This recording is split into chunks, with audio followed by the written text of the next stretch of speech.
Hello, my name's Adrian Goldberg and welcome to a bonus episode of the Byline Times podcast. The Byline Times telling you what the papers don't say, what the radio doesn't report and what telly doesn't tell you.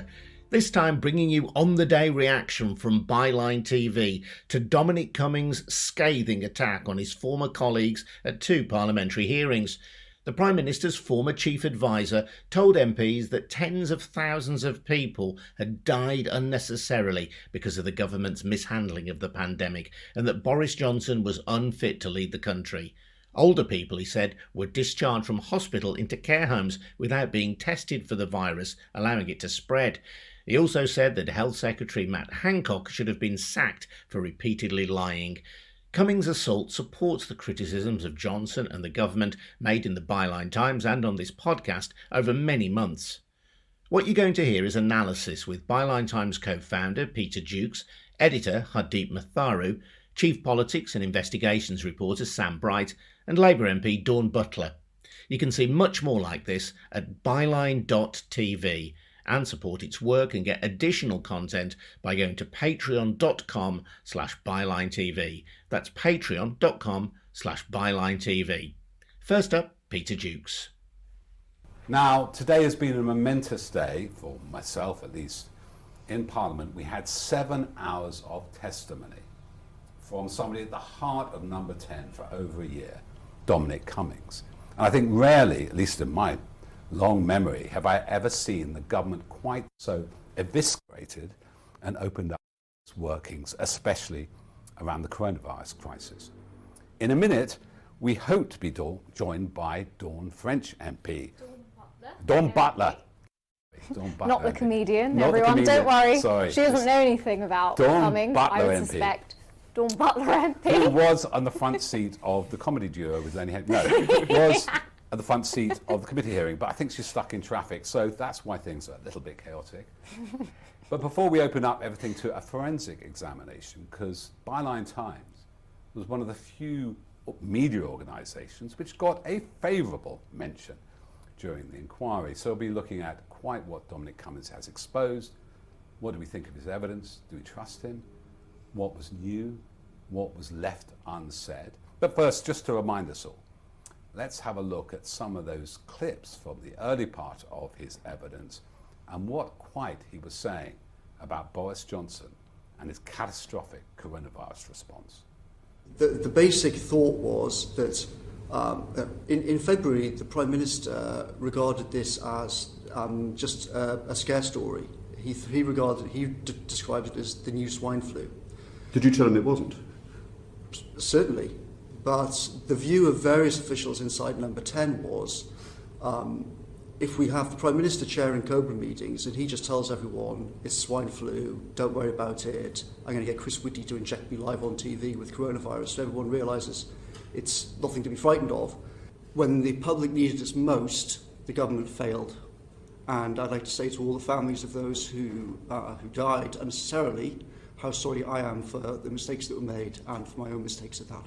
The second most powerful official in the country, Helen McNamara, is the Deputy Cabinet Secretary. She walked into the office while we're looking at this whiteboard. She says, I've just been talking to the official, Mark Sweeney, who is in charge of coordinating with the Department for Health. He said, quote, I've been told for years that there is a whole plan for this.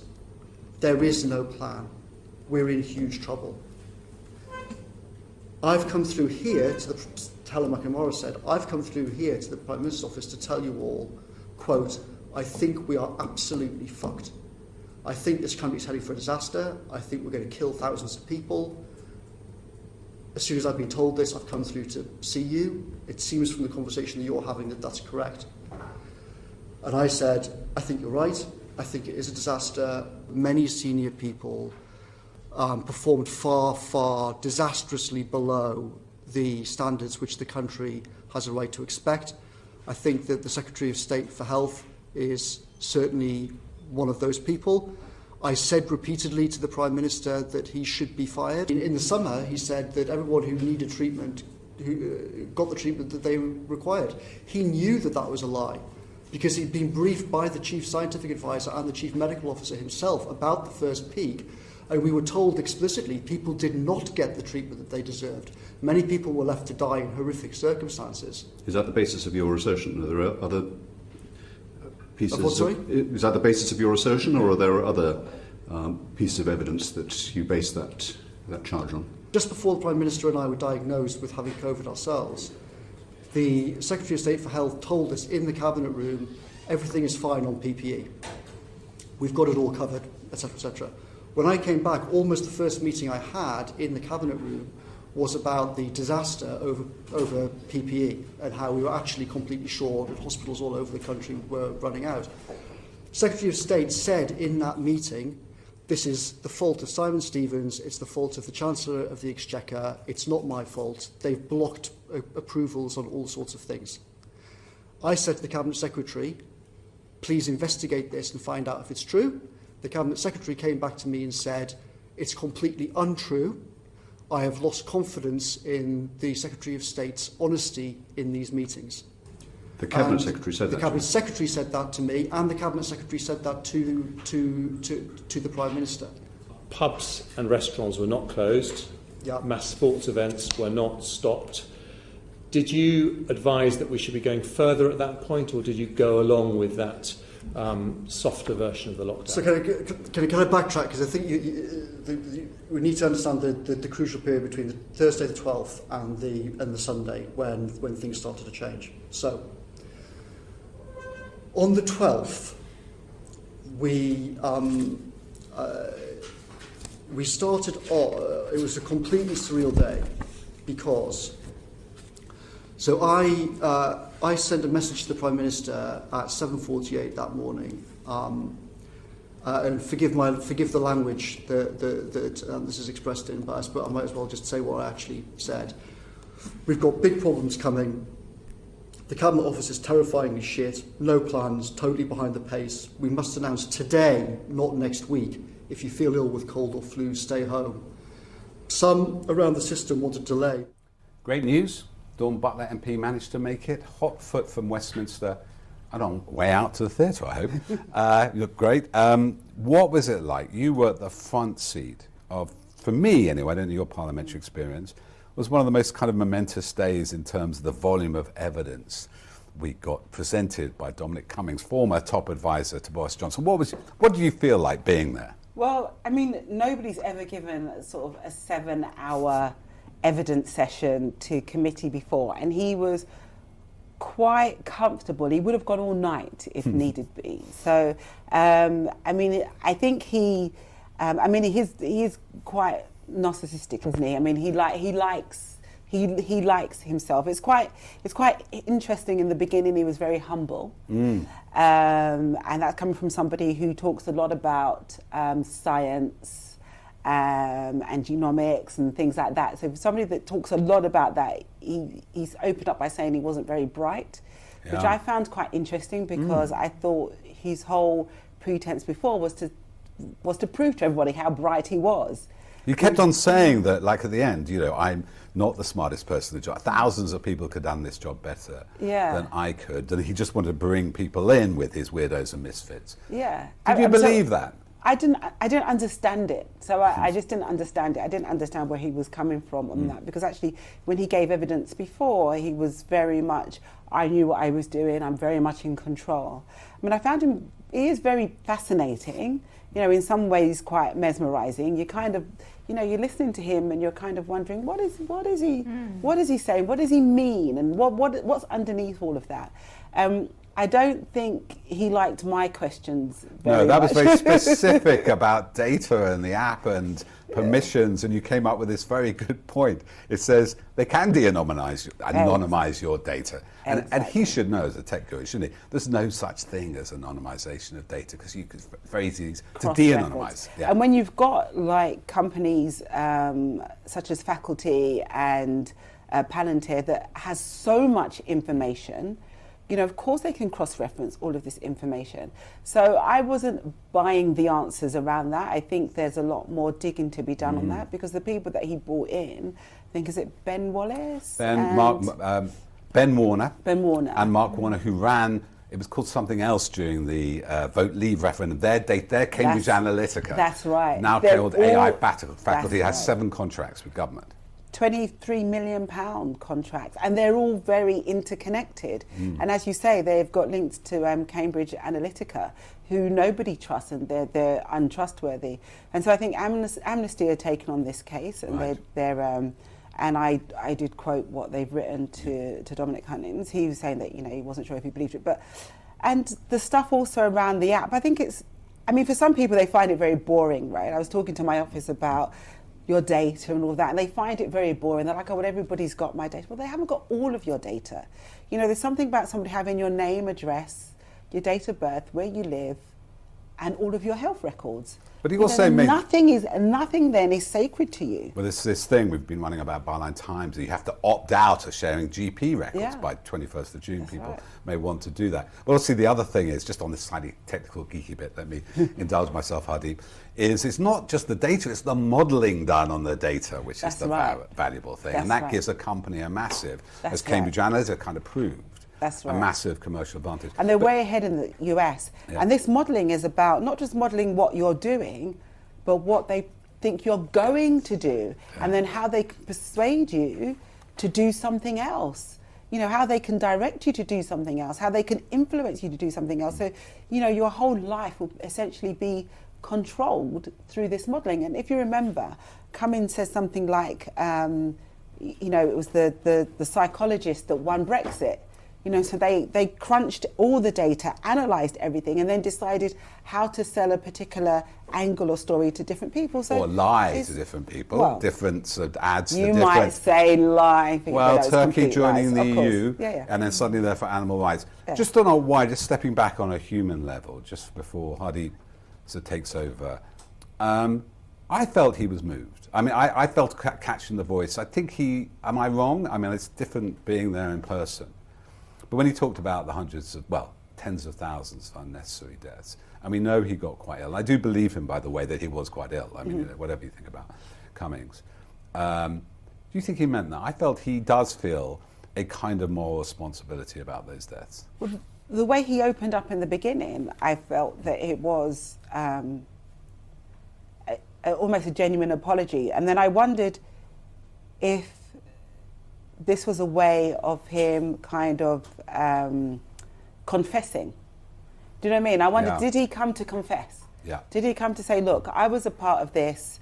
I was a part of this group thinking. I got carried away. I never, you know, all of the science books that I read, I never thought I'd get caught up into this group thinking and be part of that herd. But I was. And so I've come to confess, this is what happened to me. So I wondered if that was a part of it. And do you think it was? I still don't know. I mean, I was still like 7 hours, long time. So I still haven't figured out. The nub of what it was all about. To be fair, Hardeep has a very particular, especially with your family experiences recently in India, haven't you? The feeling about this. Yeah, I mean, I felt very sad actually listening to the testimony, just in terms of all the incompetence he seemed to be, you know, exposing. And I think, it's quite frightening, actually, the levels of it was going on. But in terms of what he said, I mean, did you think what parts of the testimony did you think were actually really helpful in shedding some light? And which parts did you think that maybe he was still a bit evasive? I think he transported us into the chaos of number 10, most definitely. I think, you know, the stuff about the dog tag and, you know, Johnson's girlfriend going mad. He obviously, you know, she doesn't like him, he doesn't like her. That very much came across. So I think he definitely transported us there. And you can imagine Johnson saying, well, we need to have chaos, because when there's chaos, people will look to me as the Prime Minister to come to with the solutions. You can imagine that. You know, that is something that he would say. And actually that's a lot of stuff that, you know, lots of people in power say.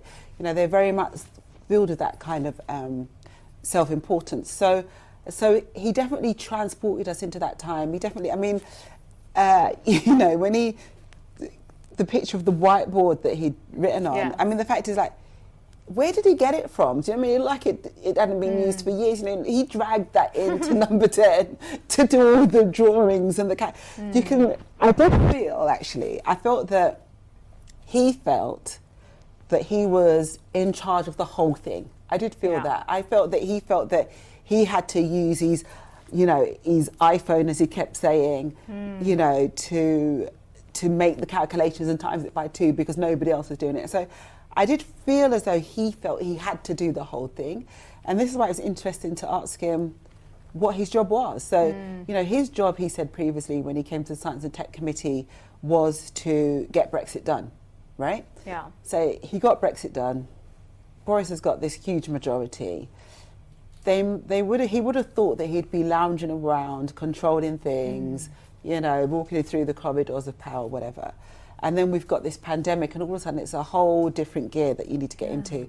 And so I thought to myself, so, you know, how did you prepare between that time and that time? Exactly. I mean, he's still pretty contradictory, wasn't he? Yeah. In terms of, at once he was saying, well, my official role was assistant to the Prime Minister, and, you know, it's ridiculous that someone like me should even be in that position. Yeah. But then, but like you say, when he was actually saying, well, it finally dawned on me and Ben Warner, and then eventually we raised the alarm. I should have pressed the panic button earlier. Sort of, did you find that was characteristic of the testimony, that there were paradoxes in various areas, perhaps? I think complete paradoxes. I didn't understand it. I didn't understand how you could almost say I had this imposter syndrome, I didn't really belong, I shouldn't be there, I wasn't bright enough too. I wheeled in a whiteboard and did all the calculations for them. And if only I'd asked them to bring all the reports all at one time on the table, then I could have said this, and I wanted to press it. So he had the power to press the panic button. He held that power. He had the power to not go to Cobra meetings, but to employ a couple of other people to go to Cobra meetings in his place.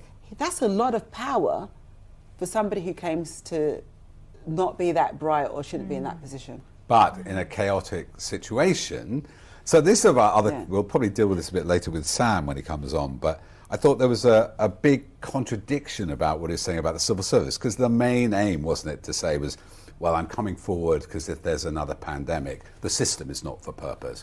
People are promoted in the civil service, not competent. But then what he was describing was not chaos in the civil service, but chaos at the higher levels of government. That's right. What did you think about the particular targeting? I mean, he went for Hancock and then Johnson, and very much protected the Chancellor, Rishi Sunak, Dominic Raab, who stepped in as Prime Minister, and Michael Gove as head of the cabinet, in charge of the procurement, the surprise, PPs. surprise. The ones that will probably be there in a few years' time while the others are coming out, but yeah. But he says he doesn't want to go back to government. Do we believe that? Do you believe that? Well, I think when you've had that much power without the accountability, it's very difficult to let that go and turn your back on it. So I think that's very difficult.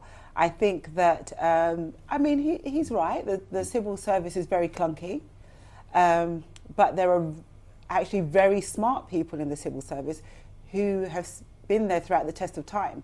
So they've been there while ministers come and go, and you've got civil servants that stay there throughout the test of time. And if you go in and you buck head with those civil servants, you know, they can elevate you and they can bury you. You know, they can not give you information. They wouldn't necessarily give you the wrong information, but they can not give you information.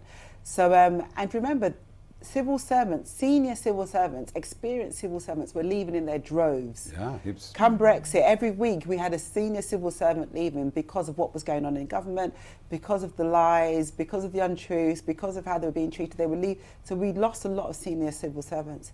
And so, you know, it was quite obvious that, you know, Dominic wanted to bring his own mates in. Well, it's a massive hiring plan, wasn't there? They would like sack and they had the Weirdos and Misfits advert. But on his blog, and not through the official channels. To a Gmail address. So just stepping back then, what are you hearing, you know, among your colleagues? What are people saying in Westminster about it? Do you think this is kind of closed down, or this has exposed something which will eventually damage Hancock first and then Johnson? Well, the dilemma is this, isn't there? If Boris Johnson, let's remember to stop just calling him Boris. If Johnson was to sack Matt Hancock, then he'll be saying, well, Cummings was right? Can he afford to say that? Very clever. I don't think he can. So he said something very interesting, which I don't know what he meant, but he said there's no good reason he wasn't sacked. Like implying there's a bad reason he wasn't sacked. That he was there. I think there was a quote, wasn't there, that Cummings said that keep him in position because as soon as the inquiry comes, he'll be the one to sack. I think that was Who was and I can believe that. I can believe that. And remember, this is the bad thing about our political system, is that prime ministers do not necessarily put people in post who know what they're doing. Do you know what I mean? They wouldn't put somebody who loves transport in charge of transport or education in charge of education. They like to put somebody in who's not good at their job so that they're easier to manipulate, quite frankly. So that is a problem with our He made that system. point, I mean, quite a fierce point about also about leadership of the parties, didn't he? He said, in 2011, the system has created Boris Johnson. He was quite derogatory about Jeremy Corbyn. So that begs that wider question. Do you think that actually this might lead to some reform in the party system, the civil service, whatever, that incompetence isn't promoted? And do you think, say you in government now, or hopefully in government soon, you would look at that in a way that Cummings' testimony might be quite useful? Well, I don't know if in the civil servants incompetence is promoted. I don't know if that's true. I do know that there are people who should be promoted that have not been promoted. But it's very much like all organisations. It's very often sort of cliquey at the very top. I think political parties will continue to be political parties.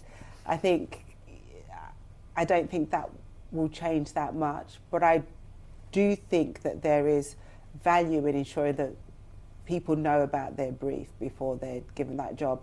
I mean, the stuff that he said around Matt Hancock and his 100,000 target, for instance, completely believable, because so much of what was happening, and we were taking evidence in the Science and Technology Committee, didn't make sense. It was like, hang on a minute, this doesn't make sense. So why are you including that figure and not that figure? And how comes you're double counting with the two tests and the one test?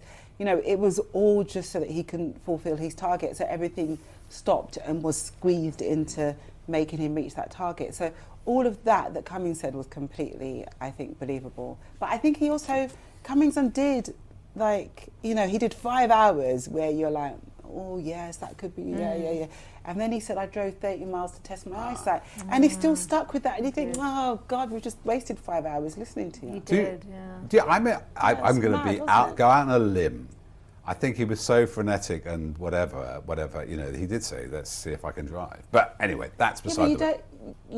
Let's see if I can drive. With the baby. With the baby and my wife in the car. While I'm testing my eyesight. But if you can't drive, you do simply with you. You can't leave the baby behind. But then you leave the baby with these parents that's there, true. Good wouldn't point. That's the whole reason why you move there. There'll be someone to look after, you know, his child. So leave the child with the parents and go on your dangerous drive with 2 adults. He did say that the Rose Garden, didn't he, Hardeep, was the most catastrophic mistake, that press conference, which you covered.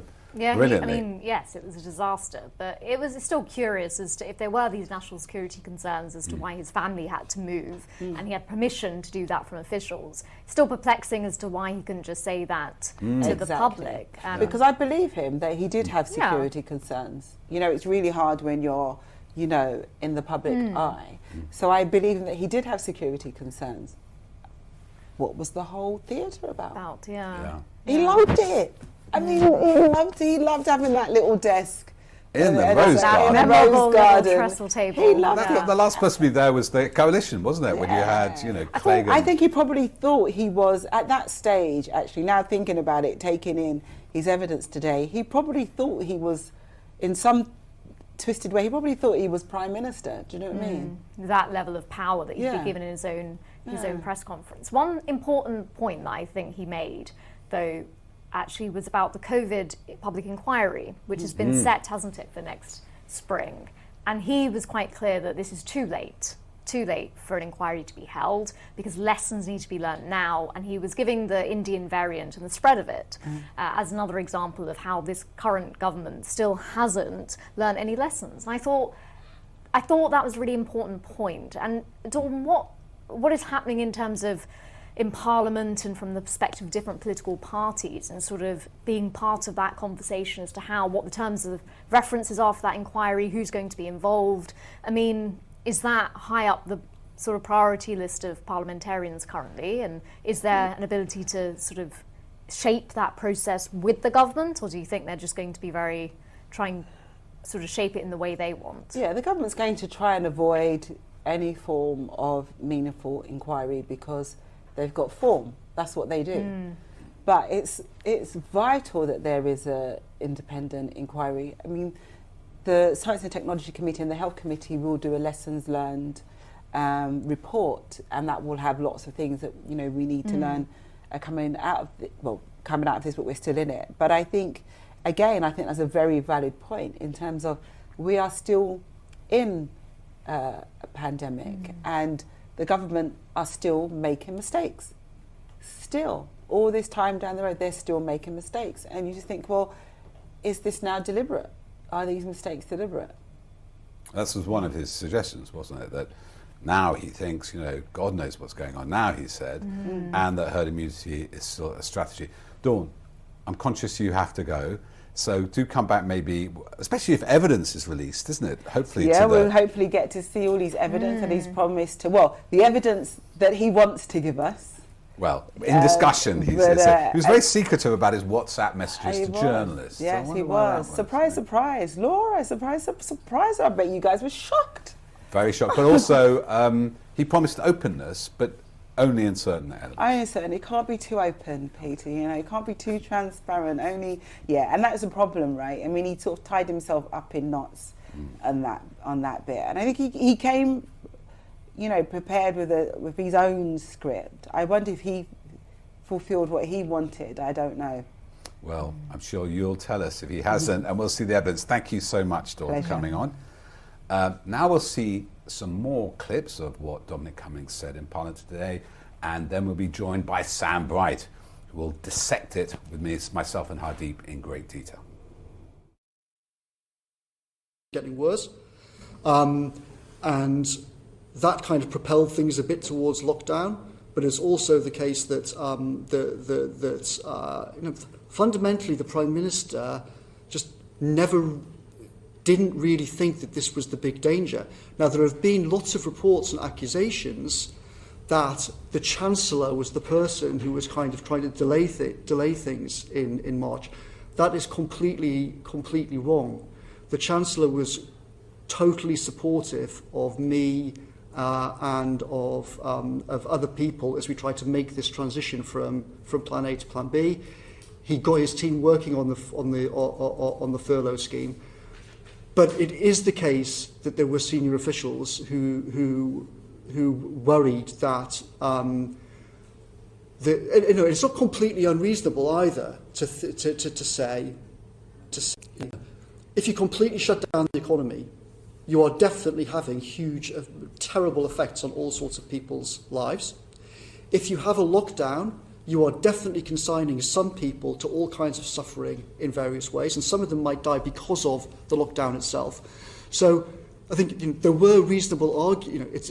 It's not like just having a lockdown was the obvious thing to do. There were reasonable arguments to say we've got to kind of weigh up all the other destructive effects of what to do. Now, me and others came to the conclusion that actually the logic was fundamentally false, because what we ended up arguing was, in fact, if you try not to lock down and you try and optimise for the short-term economy, you won't actually even get that, because what will happen is the public will lock themselves down because they'll realise that there isn't going to be any NHS for anybody. That was the reality, and I think this point is even now is constantly lost. In the scenario that we were heading for, not only would you have had hundreds of thousands of deaths from COVID, you would then have had absolutely no NHS at all for anybody. Your 7-year-old daughter falls over and needs A&E, there is no A&E for her. You got cancer treatment, there is no cancer treatment. Nothing at all for anybody for 3 months. That's what we were facing. And part of our argument was, once people realise that that's the situation that we're heading for, they will be so terrified they'll stay at home anyway. there's going to be some kind of lockdown, whatever happens. Either we get ahead of this and we try and do it as intelligently and sensibly as we possibly can, or if we plough into this process. Well, at Byline Times and Byline TV, we like to be what the papers don't say and what the TV doesn't tell you. So you've seen some of those clips. You can find many more of those clips on our Byline TV feed and, of course, throughout the media. But here we're going to just dig a bit deeper now, I think, with Hardeep and Sam, and look at what wasn't said and what are the implications of this. So let's start in a sort of time sequence. I'm not going to big myself up, but as one of the first to notice on March the 12th about the herd immunity anathema, something which has never happened in the absence of a vaccine for 50 years, or never a public policy. And I thought, I don't know how you felt, Hardeep and Sam, but it was a bit contradictory on herd immunity.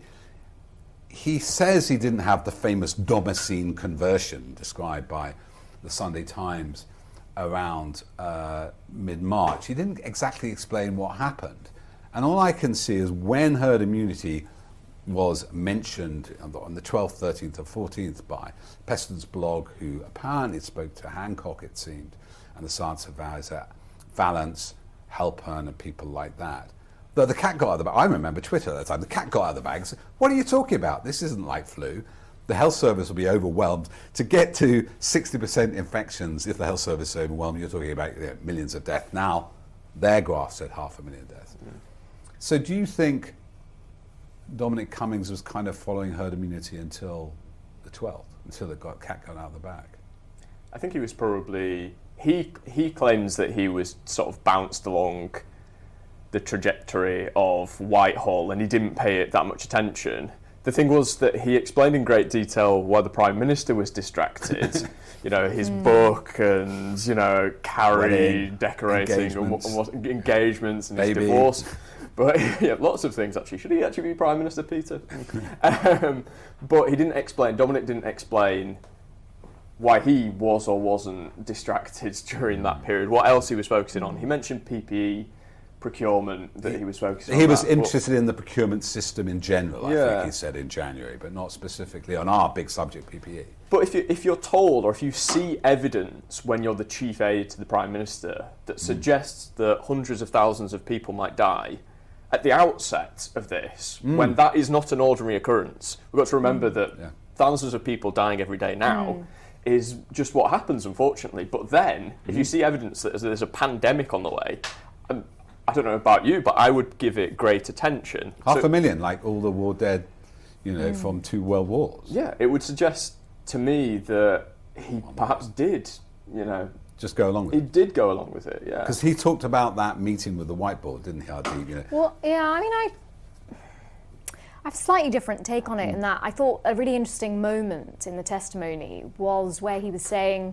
that all the official guidance was that the plan A was herd immunity. So it was people in government, the Department of Health and SAGE were all saying, this is what we need to do. We need to have one big peak and by that time immunity will start by, spreading, and then that will avoid a second peak and sort of just get through it and have, start gathering immunity. And he was saying that moment when I think he was with Ben Warner and they sort of looked at it again. Well, look at ITU rates coming in people in sort of hospital. that was that the alarm bell started ringing. I think Dominic Cummings did say to the committee that actually in that moment it was a big thing to go and say to the Prime Minister, and not defending him, but it was a big thing when all the officials around you, including people who are, scientists and health experts, and again, maybe there's a question about which sorts of people they were, but if they're all saying this is plan A,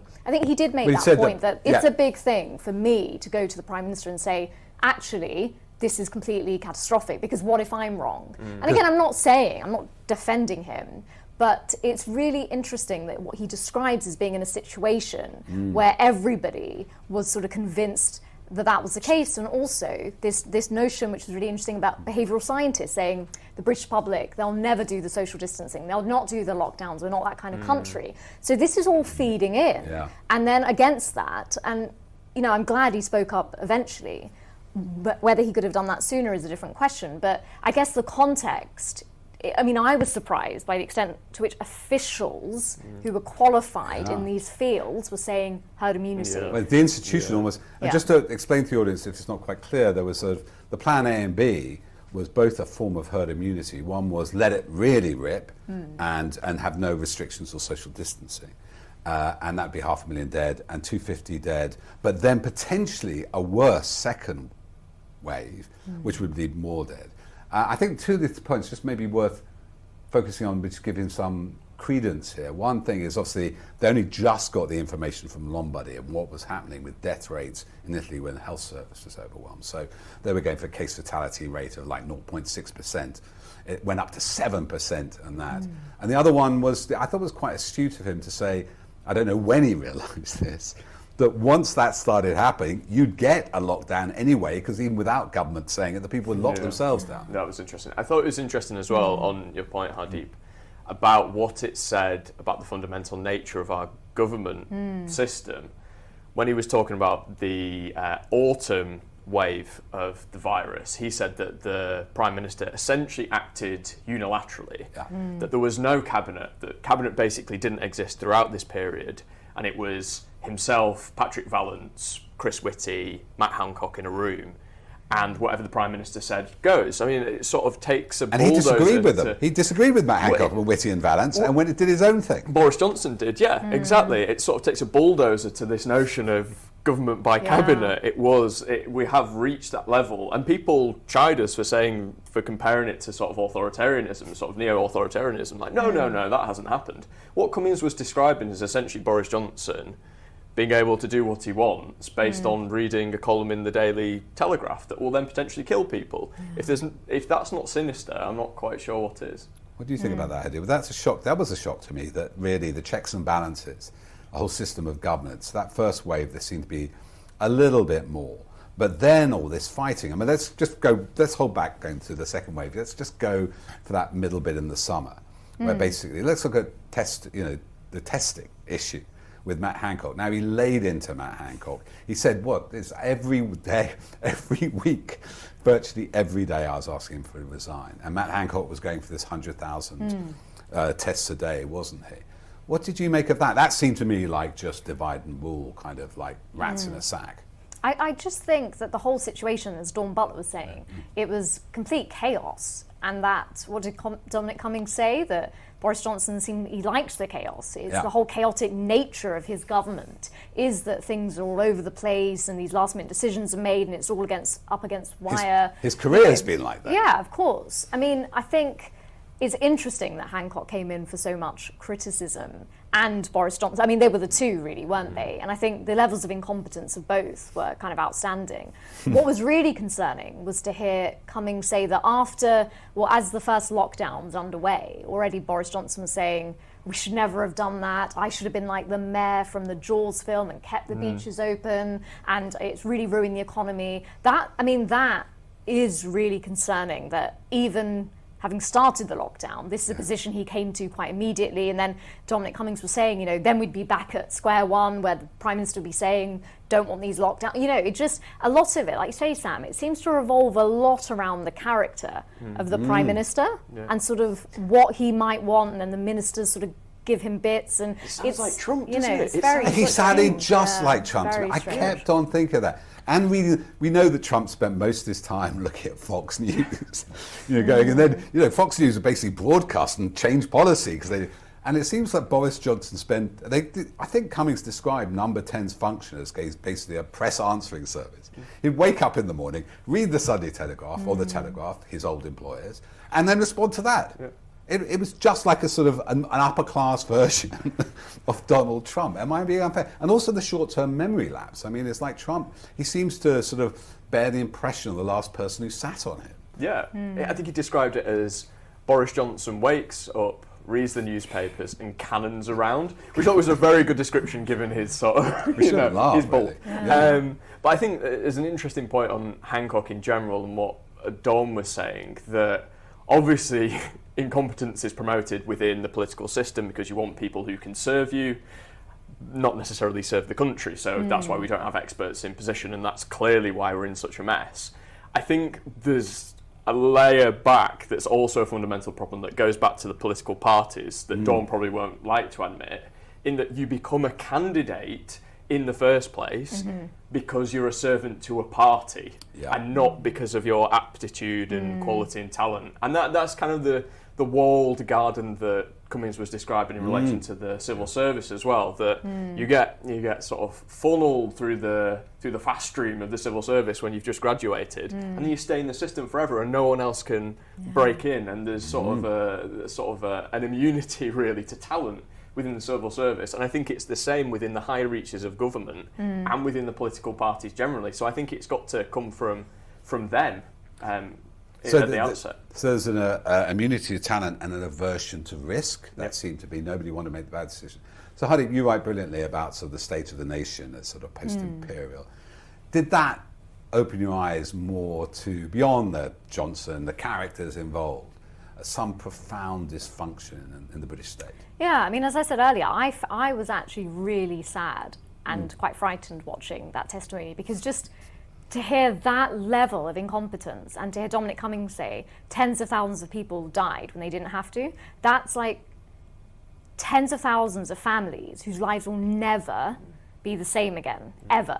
Yeah. And just the way he described it, like this was incompetent and there's no infrastructure. The reason the lockdown couldn't be introduced to begin with, because there was no plan, there was no test and trace, there was no PPE in place. We had no idea what contact tracing was. We didn't want to shut the borders. There was incompetence across the board. And when I was watching that, obviously I have my specific interests, but when I was watching that, I almost thought we could have gone back in time and Cummings could have been giving evidence at an inquiry into the partition of India, or something like that, because it was this same level of, scandal, incompetence, and sheer arrogance, to be honest, that has cost people's lives. And I think it's really interesting that in my other analysis, I've often said that Boris Johnson is taking Britain back with Brexit to this neo-imperial idea. And so he's like a neo-imperial prime minister. But what he's also bringing back with him, which I don't think we saw under New Labour, which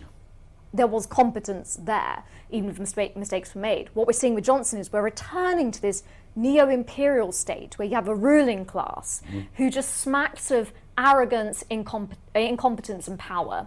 And that is corrupting. And so just to hear the fact that we have a prime minister who's saying, oh, why are we having these lockdowns? I should have been the mayor in Jaws.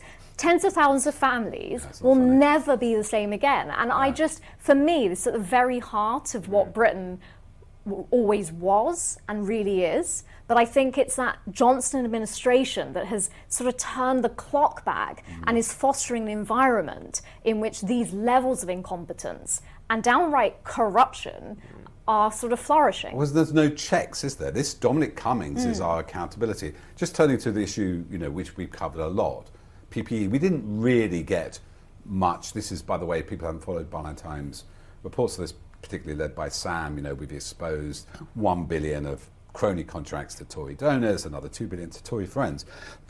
But for somebody who cared about procurement, Dominic Cummings didn't seem to have much oversight of it. And that just speaks again to the chaos in which, I suppose, in that incompetence, self-interest can thrive. Is that what you took out of it? Yeah, it was one of the greatest paradoxes, I thought, because on the one hand, he was like, oh, we should be nimble, we should be able to recruit these small firms to buy PPE really quickly, and all the rules should be thrown out the window. And he actually said that in his ideal scenario, he would have recruited a dictator who would have pushed the boundaries of legality. Which is terrifying. So he said that on the one hand, and yet on the other, there seemed to be this slight concern, or at least he was pandering to the person who was asking the question, to be like, oh yeah, no, it was raised, and it was Matt Hancock's fault, that it was nothing to do with me. So I think he was trying to play both kind of teams on that, really. What it really reminds me about it, but this is a personal bête noire of mine, is the techno-libertarians. They're all about, open data, you should have opened up the data, but obviously not my WhatsApp messages to journalists. But we need a dictator. It's like there's complete openness and chaos, and then a dictator. How does one recruit for a dictator, do you think? Just put Cummings in charge. I have no idea. Drive to Barnard Castle. That's the way to do it. Let's not go back to the Barnard Castle thing, because I think people are wondering, if we want to talk about this, maybe let's go to that at the end about whether we trust him and what his reputation is like now. But let's turn, because we haven't got much longer, to that third phase. We had the summer and he stayed on board, and there's the test tracing fiasco, and then of course he had his own issue with the breaking lockdown and the Rose Garden speech. Then the crucial moment happens, doesn't it, again, in September, I've got the dates on my tweets, September 20th, 28th. And what is there is that the virus is back, it's rising. People have gone back to school, gone back to university. R is like 1.4 at that moment. And Vallance and Whitty say you've got to shut down. Cummings say you've got to shut down. And then Boris Johnson, and he kind of excluded Rishi Sunak from this meeting. I thought he was there too. Takes a meeting with people we've written quite a lot about, i.e. the sort of Great Barrington Declaration lot, like Sunetra Gupta, who believed what he had herd immunity, Hennigan, who thinks something similar, and Anders Tegnell from Sweden, who's run there brilliantly, which was vaunted in the Telegraph throughout that summer, the Swedish policy, which is, actually they were self-isolating, but turned out to be much worse than anything else. What did you make about that phase? Because that's obviously when he was losing it. And let's remind everybody, 2/3 of the deaths from coronavirus, those 150, 120,000 people, happened after this moment. Yeah, I mean, it was shocking. Another thing that we've been sort of validated on, because we've written about this in the past, that sort of crucial meeting. I reflected on another piece that we did as well, which was a criticism of the Daily Mail by the government. So the Daily Mail had written an article when Whitty and Vallance had come out on TV and they'd said, we need a lockdown. And the Daily Mail had basically said, that's all tosh, you should listen to us, the cases are fine, there's no second wave. Whereas if you actually looked at the data during that time, cases were rising like exponentially at that point, which was obviously highlighted by the two most senior scientific and medical advisors in the country. But Boris Johnson was reading the tabloids and was not paying attention to his own scientific advisors, which just seems ludicrous that we can have that deficit of government in this country. And it makes sense of the Boris Trump phenomenon if you're Rupert Murdoch or Fox News, or you're all these lobbyists who, for financial or personal reasons, didn't want a second lockdown.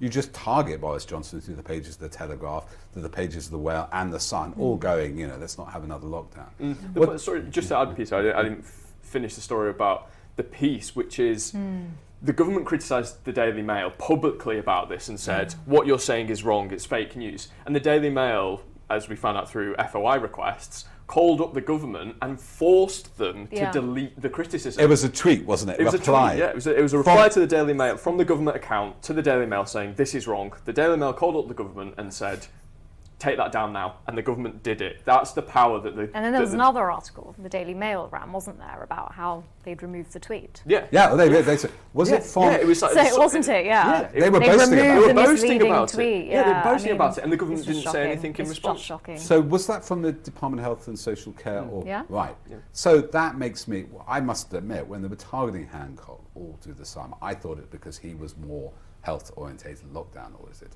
And maybe there's a little bit of that going on, I don't know. So that image, do you actually have that image too, Hardeep, that there's Boris Johnson, former journalist, sacked for lying from the Times, Telegraph columnist, editor of The Spectator.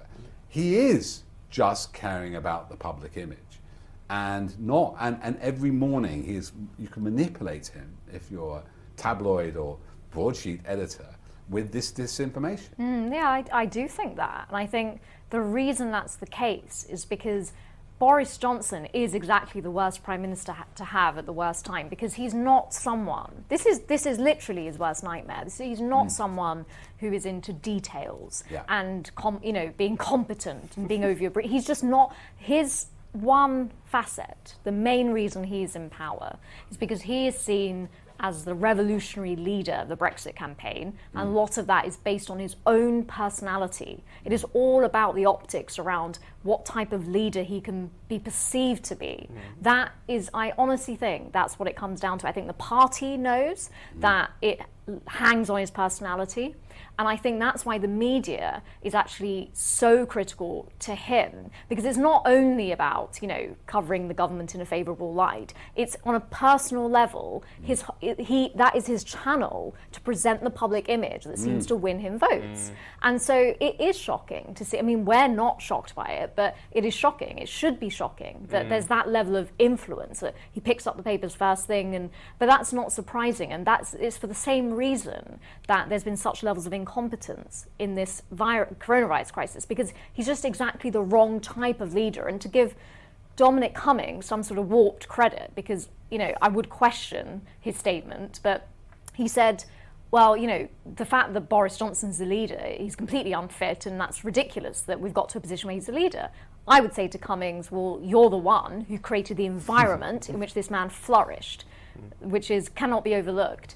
But yeah, Cummings was like, it's ridiculous, because this man, he's not interested in carrying out the day-to-day duties of a prime minister. It's about the image, and as long as he can keep that on the road, he'll keep winning votes. Which he has done. And so the media is crucial. The media is crucial. It's government by perception, not government by reality. And we should be careful of being critical of the journalists. They do a tough job. One of the things that revealed to me, especially the secrecy over it, well, I'll give you all the evidence, but not my WhatsApp messages to, senior journalists. And he singled out Laura Kuenssberg. That's not, he said he spoke to her. That is her job. Let's be fair to her. And there's others he obviously spoken to. This secrecy around the lobby briefing and senior journalists, I remember that moment of that herd immunity on the 12th, and then we're all kicking off about it on Twitter. And a lot of scientists got in. And there's that 500 scientists wrote that weekend to government saying, don't go for herd immunity with this virus without a vaccine.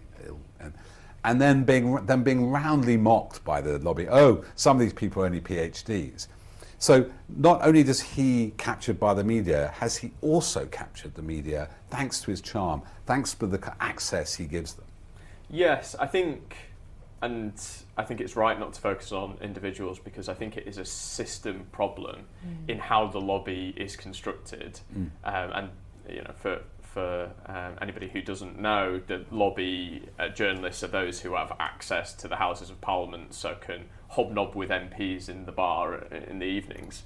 But essentially the job that they do is repeating things that politicians say. They don't investigate or scrutinise or criticise. And so what Peston did was essentially say, you're going to be hearing a lot more. I think that was the exact words. You're going to be hearing a lot more about herd immunity. He didn't say, oh, no, this sounds awful. 250,000 people are going to die. Or, when's this last happened, herd immunity? If you look at the chart of trends, not mentioned since 2004 on Google. Suddenly it's a new concept. But I'm going to put it out there anyway, because it makes me look like I'm sort of bosom buddies with Boris Johnson. And that's just fundamentally a bad system to have in place, whereby you just have people repeating what's echoed around Westminster. We need to just abolish the lobby system and have it open to talent and have people who can properly investigate the truth and proper press conferences like they now return to in the States. Hardeep, so the sort of final thought is, I think we'll have slightly different opinions here, but it's a human thing. Some people are asking already, I think, on our YouTube channel. Thanks for signing up, all you 3 or 4 people already signed up, and do support our Patreon channel, because it's the only way we can afford to sit in these lovely chairs and have this show and talk to you every week on Friday night with Byline Times. But question has been raised, I suppose it's a natural human one. Do you trust Dominic Cummings now? Has he redeemed himself from... I'm going to ask Hardeep, but you want time to think about it. You can't just put me on the spot. Oh, okay. Why don't you ask me a question, put me on the spot? Well, what do you think, Peter? What do you think, yeah, don't put... what do you just think, really want to Peter? answer the question myself. I don't know. I mean, I do find him a fascinating character. I don't think he's interested in money. I do think he's interested in science and has some failings in understanding it, which he admitted to. I think he wants to be on the right side of history. He kind of pushed history with Brexit one way. He's got on the right side of it, if you want to look at it that way. I think, and I remember, I'm not comparing him with Albert Speer, the famous Nazi confessor in a way, who was, senior architect in Hitler's regime, but he talked a lot about what went wrong, but there's certain things he found very difficult to talk about in a great book with Gita Sarani. And I think there are just in that, in language, I studied English literature, we call this sort of these lacunae. I'm going to use some Latin like Boris would. These kind of gaps. And then these gaps, like Barnard Castle, like when he got over herd immunity, like over secrecy, like the certain people he praised and he didn't. Well, I still don't trust him. But I think he wants to be on the side of good. I think he generally was moved by those number of deaths. I think he felt personally, the breath of death on his shoulder, and he has a young child. Okay, I've answered it. Your turn. Yeah, I think I do. I think I do find him quite credible, to be honest. I think with Cummings, he likes to break things. It's also, I think, there's a massive amount of credit, there's a massive amount of bravery about coming out against your former employers and people who you work with closely, especially at the top of government. I can barely remember it. Yeah. People go into government and then they leave, and like Theresa May, they get their speaking careers, and they, especially in the civil service and special advisors, they don't come back to haunt their past masters. And this is the first time that he's done it. I mean, I can't imagine leaving. If I disagreed with your premiership, Peter, I can't imagine leaving and then hold 7 hours of testimony about my vote. But generally people just do naturally, and I think as a result, I think he deserves some credit for that. I think as well, though, there is a political dynamic to this, which is he knows that if he didn't get in now, he was going to be the one he was going to be the fall guy during the inquiry. It's best for him in terms of his image, and potentially his livelihood and his freedom, and not being stuck in jail by this Boris Johnson administration, which I don't think that's beyond them, to present his evidence first. So he does have a serious motive there, really, as well. Hardeep, can you give us a conclusion about today? I mean, as my readers of my work will know, I always like to bring a little philosophy to my journalism. So I always like to look at, almost zoom out in these moments, which can be very intense and interesting, and think, what are some of the bigger human aspects that are raised? And I agree with both of you that in that, he's still that person who was heading up the Vote Leave campaign, still that person who was sending out disinformation around the EU, around people of colour, around migrants, still the person who told us about the eye test last year. But sitting there today, yes, he was sort of just a human being saying his piece. And some aspects of it were very revealing and I think going to be helpful. Some, I agree, are still kind of, a bit suspect as to what he was really getting at, and some of it is very strategic. But what I sort of really took from it in the end was that both can be true. This can be true and this is true too. And I think in society and in sort of the journalism, we've sort of lost the ability to have the space to look at the things in that way. And I think for me, at the end of the day, him sitting there was just like, wow, it challenges us to get to grips with the complexity of what it is to be a person. And I think we should always take the opportunities to use those moments. It must have been a difficult thing to do, but it's also been difficult for tens of thousands of people to lose people in that way. And I think, in a way, there were no real winners today because of the subject matter that he was there for. And I think that just reveals, things are so complex in life. There are no straightforward answers. And I thought it was interesting for that. Hardeep Matharu, and before that you heard Peter Jukes, Sam Bright and Dawn Butler MP.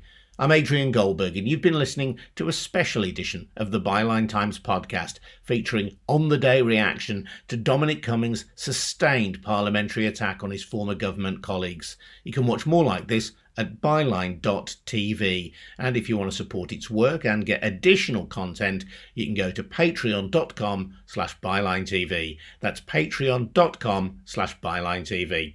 I'm Adrian Goldberg, and thanks for listening to the Byline Times podcast.